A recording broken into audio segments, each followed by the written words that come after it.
afternoon for Bobblehead Homestead. I am Jeff. Today is Friday, 75 degrees and cloudy today. Nice breeze coming through. I worked up a sweat. Lots to do to catch up after the road trip to Texas. If you missed the video at the Noisy Neighbors, I'll try to put a link up there and one down below in the description. The Noisy Neighbors, Drew and I took off for Texas. Left Tuesday morning and got back on Wednesday at 4 a.m. Anyway. So, the cats and chickens were all taken care of. Tuesday morning, before I left to go meet Drew down at my new place, made sure everybody had enough food and water for a couple days, and then I got back on Wednesday, so that wasn't a big deal. Two of the flocks, I left everybody locked up except two of the flocks got out. And one of them was number two's flock. So I think she has outside help. She has connections. You know, in fact, number one, number three, and number four, I never found them. So one of the theories is that they're still out there recruiting for number two's army. I don't even know. Number one still may be in charge. I don't know how that works, but her flock was out when I got home, and the flock where her kids are at. So it runs in the family. Not a big deal. The door came unlatched in number two's flock, and the other flock, the chicken wire, got pulled off the staples. So yeah, even if I had not left them any food or water, they'd have been okay for a day and a half. But yeah, don't do that. Don't do that. And same with the cats, they had plenty of food and water. So everything was cool here on the Bobblehead Homestead front while I was gone. That was a fun day, and it was a really good day for Drew, I think. So that's cool. But I'm worn out. I'll stop yakking and let's go look at some baby chicks. I had baby chicks hatching on they were due to hatch on Wednesday, but they started hatching on Tuesday while I was gone. So I came home on Wednesday to a bunch of chicks that were hatched. These are number two's grandchildren, so 2.1's kids.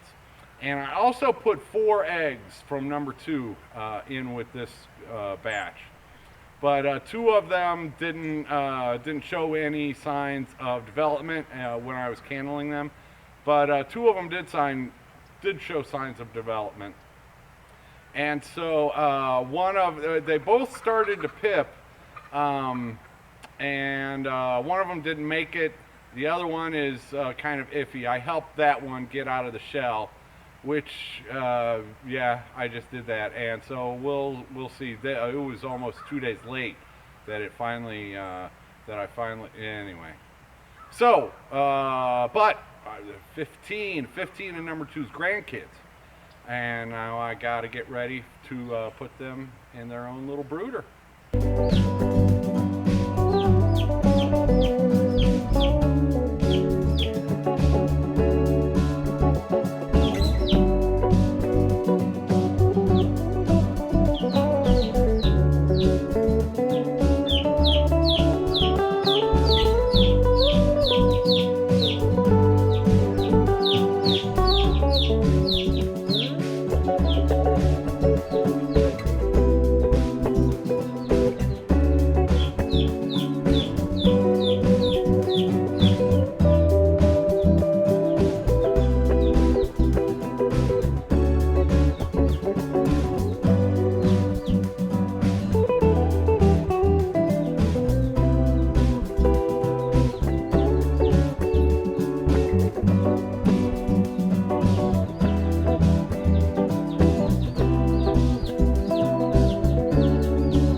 variety in there, all the same mother, and 2.1, and I think all the same father. Daryl, the white splash, should be the father, although I did put a lavender. No, these were, yeah, no, should just be Larry. So that's an interesting assortment of colors from two known parents. You know, that shows you how complicated the feather color, the chicken feather color genetics are. Yeah, once you start doing hybrids and crossing this and that, and you don't know what you're gonna get. Like, I've learned that there are two different types of white chicken feathers. One is dominant and one is recessive, and they affect, you know, your hybrids and your crossbreeding differently. So good hatch out of that one for number 2's grandkids and 2.1's kids. I have some of number 2's sons. One of them I have picked out, not old enough yet, but so I'll have one of her sons with her grandkids, and yeah, that's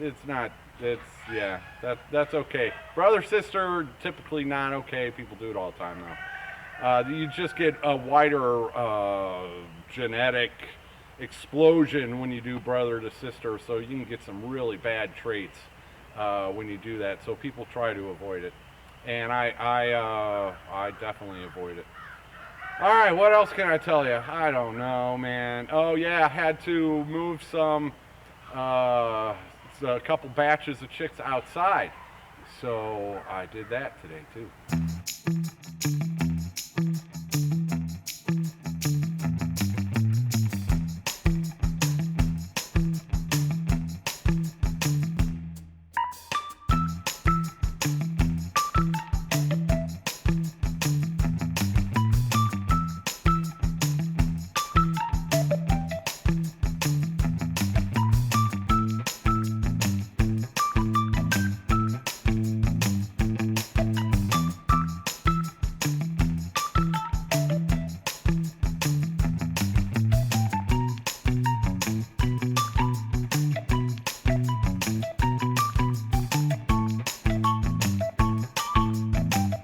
Not a bad egg haul.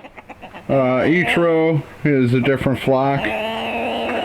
These are my original Whiting True Blues, plus some of the younger ones, and two of my Welsumers. My Welsumers are finally starting to lay eggs after molting, and both of them laid one today. Nice speckled brown. They are in with Larry, the Whiting True Blue. So their kids are laying eggs like this one. Yep, that's their kids. Another Whiting True Blue flock. This is number 2's flock. That's 2.1, her daughter. Lays kind of a light green. And those are all Whiting True Blues, and those are the production brown egg layers. Like the Cinnamon Queens, you know, those types of sex-link brown egg layers. They're also in with 2 Whiting True Blue roosters. And their kids will hatch something like those. So yeah, that's cool.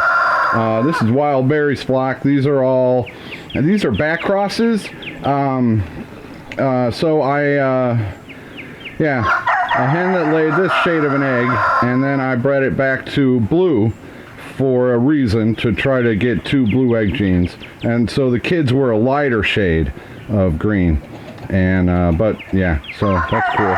And then in this flock, I got my 2 white leghorns. That's an olive egger from their daughter, and these are copper Morans. These might be, I have blue, black, and splash copper Morans hens in there, and so that's them. And then these are the black copper Morans, and those are my little, I'm calling them mint eggers, but they're little Easter eggers that I created using one of the Daryl's Whiting True Blue rooster with the Welsumer. With the production brown egg layers, and I think that's production brown egg layer too, and that's what created those. But now that I'm working the Morans into the breeding, I'll be breeding the blue to the darker brown. That's darker than that, and so I'll be getting I should be getting eggs a darker green than this, and that's the plan. Stan.